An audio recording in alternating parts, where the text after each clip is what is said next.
जब प्रयागराज के महाकुंभ में भगदड़ मची थी, तब वहां के मुसलमानों ने गंगा जमुनी तहजीब का परिचय देते हुए पीड़ितों की मदद की। जब प्रशासन यह मानने को ही नहीं तैयार था कि किसी की मौत हुई है, जब मुख्यमंत्री आदित्यनाथ से लेकर पुलिस कोई भी मानने को तैयार नहीं था, तब इमाम बाड़ों में, मस्जिदों में, तमाम धार्मिक स्थलों में मुसलमानों ने हिंदुओं की मदद की। इसीलिए प्रयागराज को गंगा जमुनी तहजीब की एक मिसाल समझा जाता है दोस्तों। और आज मैं आपके सामने दैनिक भास्कर की रिपोर्ट पेश करना चाहता हूं। खूबसूरत मिसाल दोस्तों। एक तरफ मुसलमानों ने गंगा जमुनी तहजीब की मिसाल दी और दूसरी तरफ आपकी स्क्रीन पर यह है बागेश्वर धाम का धीरेन्द्र शास्त्री। इसका बयान न्यायिक शर्मनाक है। यह व्यक्ति यह कहता है कि कोई बात नहीं, अगर आपकी मौत हो गई, कम से कम आपको मोक्ष तो मिल गया। इस व्यक्ति को यह बताना चाहिए कि जो युवा मां मर गई अपने बच्चों को छोड़कर, क्या उसे मोक्ष मिल जाएगा? वो तो अपने सांसारिक काम भी पूरे नहीं कर पाई। निहायत ही शर्मनाक बयान। मैं इनकी चर्चा करूंगा दोस्तों, मगर सबसे पहले दोस्तों मैं मिसाल देना चाहता हूं दैनिक भास्कर की इस रिपोर्ट को। मैं बधाई देना चाहता हूं, दैनिक भास्कर के रिपोर्टर्स ने बहुत ही खूबसूरत काम किया है। दैनिक भास्कर वो मंच था दोस्तों जिन्होंने शुरू से ही लगातार बदइंतजामी पे रिपोर्टिंग की, और मुझे जो जानकारी मिल रही थी वो दैनिक भास्कर की बदौलत मिल रही थी। बाकी तमाम पत्रकार जो हैं वो हादसे के बाद जागे, वरना हादसे से पहले वो भी जय जय मोदी और जय जय योगी कर रहे थे। सबसे पहले दोस्तों देखिए दैनिक भास्कर की रिपोर्ट जो बताती है प्रयागराज की गंगा जमुनी तहजीब के बारे में और किस तरह से मुसलमानों ने दिल खोलकर मदद की पीड़ित हिंदुओं की। खबर आपके सामने है। महाकुंभ भगदड़, मुसलमानों ने मदद की, खोली मस्जिदें, 25,000 को बिस्तर रजाई दी, भोजन कराया, बोले श्रद्धालु हमारे मेहमान। दैनिक भास्कर अपनी रिपोर्ट में क्या कहता है मैं आपको पढ़ के सुनाना चाहता हूं। यह वो वक्त था जब श्रद्धालुओं के लिए की गई व्यवस्थाएं ध्वस्त हो गईं। श्रद्धालुओं की एंट्री रोक दी गई थी, जो जहां था वहीं पर रोका गया। ऐसे में 29 जनवरी को जनसेनगंज रोड समेत 10 से ज्यादा इलाकों के मुसलमानों ने बड़ा दिल दिखाया। 25 से 26,000 श्रद्धालुओं के लिए मस्जिद, मजार, दरगाह, इमाम बाड़े और अपने घरों के दरवाजे खोल दिए गए। लोगों के रुकने की व्यवस्था की, उन तक भोजन और चाय पानी पहुंचाया, जिन्हें दवा की जरूरत थी उनकी तीमारदारी की। इस तरह से गंगा जमुनी तहजीब की उन्होंने मिसाल दी और मुसलमानों के प्रवेश में महाकुंभ में रोक लगा दी गई थी। सबसे बड़ी बात यह धमकी भी दी गई थी कि अगर आप गाड़ी लेकर आएंगे और अगर उस गाड़ी का ड्राइवर मुसलमान होगा तो उसके सुरक्षा की जिम्मेदारी उसकी खुद की होगी या आपकी होगी। इस तरह से नफरत। मगर आज वो मुसलमान मदद कर रहे हैं। सबसे पहले इमाम साहब किस तरह से पानी बांट रहे हैं दोस्तों, इसका वीडियो देखते हैं। ये वसीउल्लाह साहब की मस्जिद के इमाम साहब अमीन साहब जो है यहाँ पे पानी बांट रहे हैं। पानी ले लो, पानी। वसीउल्लाह साहब की मस्जिद के इमाम साहब जो है यहाँ पे लोगों को पानी बांट रहे हैं। ऐसी आपको ढेरों तस्वीरें, ढेरों वीडियोस मिलेंगे और मैं आपको बतलाना चाहता हूं कि किस तरह से इन्होंने गंगा जमुनी तहजीब की मिसाल दी। दैनिक भास्कर क्या कहता है आपकी स्क्रीन पर। श्रद्धालुओं को 29 जनवरी की रात भी सड़क पर ही काटनी थी। ऐसे में प्रयागराज के मुसलमानों ने गंगा जमुनी तहजीब की मिसाल दी। मेला क्षेत्र से 10 किलोमीटर दूर खुलदाबाद सब्जी मंडी मस्जिद, बड़ा ताजिया इमाम बाड़ा, हिम्मतगंज दरगाह और चौक मस्जिद में लोगों को ठहराया गया। इसकी कुछ तस्वीरें और वीडियो भी सामने उभर कर आए हैं। मुस्लिम समुदाय के मोहल्ले नखास कोहना, रोशनबाग, हिम्मतगंज, खुलदाबाद, रानी मंडी, शाहगंज के लोगों ने अपने घर में श्रद्धालुओं को ठहराया, उन्हें चाय नाश्ता कराया, खाना खिलाया। इन मोहल्लों में रात में भंडारा चलाया गया। श्रद्धालुओं को हलवा पूड़ी और खाने के सामान भी बांटे गए।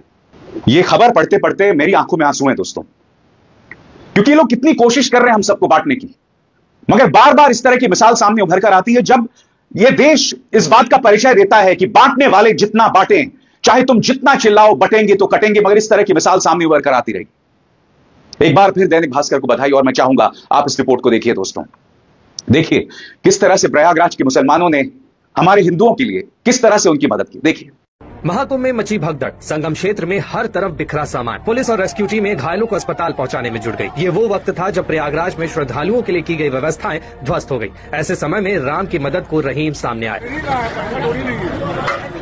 मुस्लिम समुदाय के लोगों ने मस्जिद, मजार, दरगाह से लेकर हिंदू भाई बहनों के लिए घरों के दरवाजे खोल दिए। रात में ही लोगों तक खाना और चाय पहुंचाई गई। जिन्हें दवा की जरूरत थी उनकी तीमारदारी भी की गई। जिस तरीके से देख रहे थे कि हर लाखों करोड़ों लोग की एक भीड़, एक जत्था चला आ रहा है, तो मुसलमान भाई को रात को लगा कि इनको बहुत तकलीफ है और पूरी तरीके से वहां पे उनके लिए दरी का इंतजाम किया गया, उनके लिए बिस्तर का इंतजाम किया, उनके लिए चाय पानी नाश्ता, उनके भंडारे का, उनके खाने का इंतजाम किया गया। पूरी तरीके से इलाहाबाद प्रयागराज के लोगों ने दिल खोलकर कुंभ में आए श्रद्धालुओं का स्वागत किया, खैर मकदम किया, इस्तकबाल किया। एक तरफ ये तस्वीर थी दोस्तों और दूसरी तरफ ये वीडियो जो वायरल हो चुका है, जिसपे अखिलेश यादव ने भी तीखी टिप्पणी की है। आप देख सकते हैं पुलिस किस तरह से लोगों के लिए जो खाना बन रहा है, जो महाराज खाना बना रहे हैं, उस पर मिट्टी डाल रहे हैं। हालांकि इस पुलिस वाले को बाद में सस्पेंड कर दिया गया। एक तरफ मुसलमान जो है गंगा जमुनी तहजीब का परिचय देकर मदद कर रहे हैं, और दूसरी तरफ यहां पर देखिए मिट्टी डाली जा रही है। क्या हो रहा है साहब? इंतजार कीजिए अखिलेश यादव ने किस तरह से प्रहार किया है, और मुख्यमंत्री आदित्यनाथ की इस्तीफे की बात की है संतों के सहारे। मगर मैं एक व्यक्ति का बयान मैं आपको सुनाना चाहता हूं। यह है बागेश्वर धाम के धीरेन्द्र शास्त्री। पहले सुनिए ध्यान से कह क्या रहे हैं। कहते हैं वो लोग मरे नहीं है, उन्हें मोक्ष मिला है। यह बयान है उनका। विस्तार से ध्यान से सुनिए ये सज्जन क्या कह रहे हैं। हमने कहा देश में प्रतिदिन लोग मर रहे हैं और करोड़ों लोग मर रहे हैं। कुछ दवा के बिना मर रहे हैं और कुछ स्वास्थ्य की व्यवस्था के बिना मर रहे हैं, कुछ हार्ट अटैक से मर रहे हैं। निश्चित रूप से ये जो घटना हुई है वो निंदनीय हुई है और बहुत विचित्र हुई है। एक बात बोले, ये महाप्रयाग है और मृत्यु सबकी आनी है, एक दिन मरना सबको है। पर कोई गंगा के किनारे मरेगा तो वो मरेगा नहीं, मोक्ष पाएगा। कुछ लोगों को इस बयान पर कोई आपत्ति नहीं होगी, क्योंकि हमारे धर्म में हम मोक्ष, निर्वाण, इन तमाम चीजों की बात करते हैं। मगर मैं आपसे एक सवाल पूछना चाहता हूं। कल्पना कीजिए आपके छोटे छोटे बच्चे हैं और अगर उनकी मां एक भगदड़ में मर गई, तो क्या आप उन बच्चों को यह कहेंगे कि जो मौत प्रशासनिक लापरवाही से हुई है, जो मौत भगवान की सेवा में नहीं, वो जो 50-60 लोग मर गए हैं, वो भगवान की सेवा में उनकी मौत नहीं हुई है, प्रशासनिक लापरवाही से उनकी मौत हुई है। और कोई आपको यह कहे कि साहब इनको तो मोक्ष मिल गया। मोक्ष कैसे मिलता है मुझे बताइए ना। मोक्ष आपको तब मिलता है जब आप निष्काम भाव से अपने तमाम कर्मों को करें, अपने तमाम कामों को करें। और इसमें आपके गृहस्थ काम भी हो सकते हैं, रोजमर्रा के काम भी हो सकते हैं, निष्काम भाव से। ये जो सो कॉल्ड साधु संत है धीरेन्द्र शास्त्री जैसा, जिसे मैं अव्वल दर्जे का ढोंगी मानता हूं, इनका ये जो बयान है ना दोस्तों, निहायत ही संवेदनहीन बयान है, निहायत ही संवेदनहीन बयान है। मैं फिर कहना चाहता हूं, जो युवा औरत मर गई है, जो छोटी सी बच्ची मर गई इस भगदौड़ में, उसे कहां का मोक्ष मिल रहा है भाई?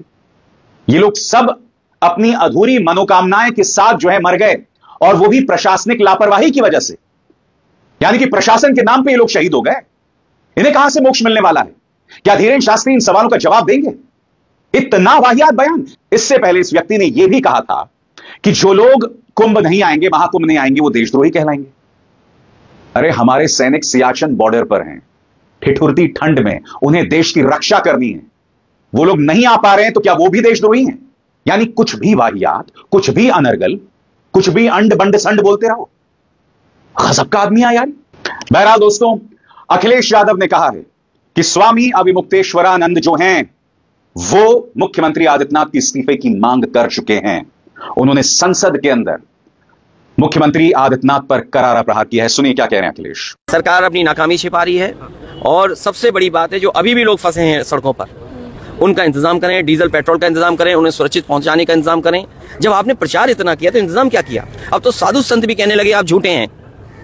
कुछ लोग खुल करके कह रहे हैं, कुछ लोग कह नहीं पा रहे हैं। सोचिए, मुख्यमंत्री को अगर साधु संत कहने लगे झूठे, और इससे ज्यादा नैतिक हार क्या हो सकती है? जिस तरह की जांच ये सरकार की जांच है, इस पे हम और विचार करेंगे। पहले सबसे पहली बात यह है कि सरकार सूची जारी करे, जो शव मिले हैं उनकी पूरी चिन्हित करे, कहां जा सकते हैं, पूरे सम्मान के साथ पहुंचाया जाए। इसके अलावा पूर्व मुख्यमंत्री अखिलेश यादव ने इस बयान में उत्तर प्रदेश सरकार को कुछ सुझाव दिए हैं। वो सुझाव क्या है, एक एक करके आपकी स्क्रीन पर आ रहे हैं दोस्तों। सुझाव नंबर 1, भोजन पानी के लिए जगह जगह दिन रात ढाबे खोलें और भंडारों के आयोजन की अपील की जाए। प्रदेश भर से मेडिकल और पैरामेडिकल स्टाफ को स्वयंसेवी लोगों के दुपहिया वाहनों के माध्यम से दूरस्थ इलाकों में फंसे लोगों तक पहुंचाने की व्यवस्था हो। महाकुंभ के आसपास और प्रदेश भर में मीलों तक फंसे वाहनों को पेट्रोल डीजल की आपूर्ति सुनिश्चित की जाए। दवाई की दुकानों को दिन रात खोलने की अनुमति दी जाए। लोगों को कपड़े और कंबल दिए जाएं। जहां हजारों करोड़ लोग प्रचार पर और दुर्घटना की खबरें दबाने के लिए बहाए जा रहे हैं, वहां पीड़ितों के लिए कुछ पैसे खर्च करने से सरकार पीछे क्यों हट रही है? दोस्तों, इसमें दो राय नहीं है। जब 2013 में महाकुंभ में रेलवे प्लेटफॉर्म पर एक हादसा हुआ था, स्नान स्थल पर नहीं।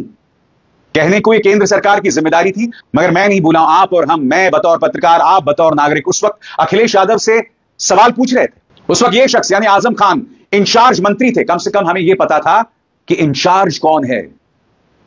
और तब मैं नहीं कहता हूं, सुनिए खुद एक साधु ने आजम खान के बारे में क्या कहा था। सुनिए, यह बयान मैं आपको पहले सुना चुका हूं, फिर से सुनिए। और बता दूं, 2012-13 का कुंभ मैंने देखा, और उस समय आजम खां मेला के प्रभारी हुआ करते थे।